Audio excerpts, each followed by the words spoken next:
Houseboat म्हटलं की आपल्या डोळ्यासमोर येतं केरळचं अलेप्पी किंवा काश्मीरचं दाल सरोवर।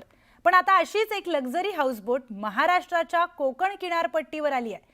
रत्नागिरी जिल्ह्यातील दाभोळ खाडीमध्ये राज्यातील पहिलाच हाऊसबोट प्रकल्प सुरू करण्यात आलाय। या प्रकल्पाचं उद्घाटन उद्योगमंत्री उदय सामंत यांच्या हस्ते करण्यात आलं। तर या प्रकल्पाच्या माध्यमातून पर्यटकांना एक दिवस पर्यटनाचा आनंद घेता येणार आहे।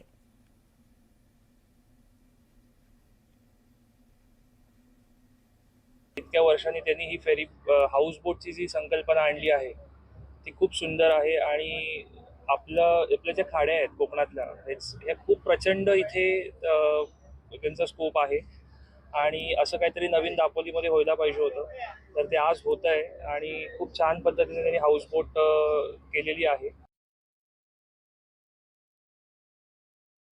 मग माझ्या डोक्यात असं झालं की पर्यटन वाढतंय, मग त्या पर्यटनाला वाढणाऱ्या एखादी गोष्ट आपण करूया। आणि मग त्यातून माझ्या आणि योगेशच्या मनामध्ये हाऊसबोट आली। आणि आम्ही मग तेवढ्यासाठी काश्मीरला जाऊन आलो, त्यानंतर आलेप्पीला जाऊन आलो।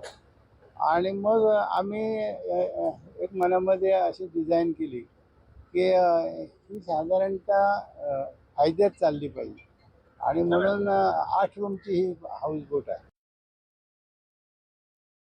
या जिल्ह्याची डीपीडीसीचं बजेट 300 कोटी आहे। एक खाडी आपल्याला 500 कोटी रुपये देऊ शकते, पण अनास्था परवानगी मिळायला हा दिवस आला।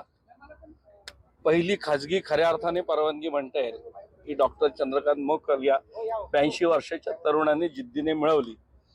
जर सरकारने या सगळ्याकडे लक्ष दिलं, सुदैवाने आता खूप सकारात्मक वातावरण आहे। आमची विनंती आहे की ज्यांना हवी ना त्यांना परमिशन द्या।